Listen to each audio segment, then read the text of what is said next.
Cheepurupalli RDO కార్యాలయం నందు చీపురుపల్లి రాజాం నియోజకవర్గాలకు సంబంధించిన రైతులు ప్రజాప్రతినిధులు అందరం కలిపి ఈరోజు ఈ ప్రభుత్వానికి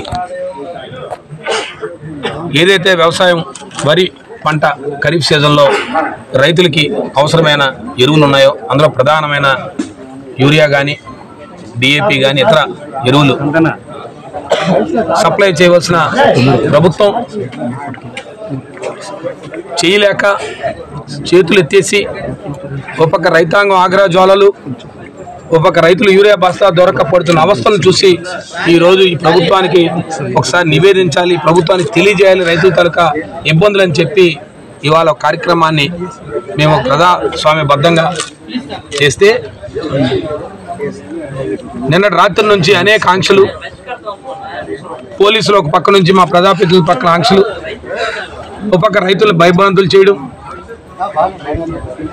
ఇలాంటి కార్యక్రమాలు చూస్తున్నప్పటికీ కూడా ఇవాళ పెద్ద ఎత్తున రైతులు పాల్గొని పెద్ద ఎత్తున ఈ ప్రభుత్వానికి మీరు చెప్తున్న కళ్ళబొల్లి మాటలు క్షేత్రస్థాయిలో లేవు. పార్టీ అధినేత శ్రీ వైఎస్ జగన్మోహన్ రెడ్డి గారి ఆదేశాల మేరకు మరియు జిల్లా పార్టీ అధ్యక్షులు శ్రీ మధ్య శ్రీనివాసరావు గారి ఆదేశాల మేరకు బొత్స సత్యనారాయణ గారి పిలుపు మేరకు రాజాం మరియు చీపురుపల్లి నియోజకవర్గాలకు సంబంధించిన వైఎస్ఆర్ కాంగ్రెస్ పార్టీ అభిమానులు, కార్యకర్తలు, నాయకులు, రైతులు అందరూ కూడాను ఈరోజు ఇక్కడికి వచ్చేసి ఆర్డీఓ గారికి వినతి పత్రం ఇవ్వడం జరిగింది. ఎవరైనా నిద్రపోతున్న వ్యక్తిని లేపడం చాలా సులువు, కానీ నిద్ర నటిస్తూ ముద్దు నిద్ర పోతున్న వారిని లేపడం చాలా కష్టమైన పని. అదే పని ఈరోజు రాష్ట్ర ప్రభుత్వం చేస్తుందని సందర్భంగా తెలియజేసుకుంటున్నాను.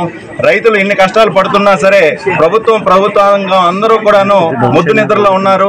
వారెవరూ కూడాను రైతుల యొక్క ఆకలి కేకల్ని వినే పరిస్థితి ఈరోజు లేదు.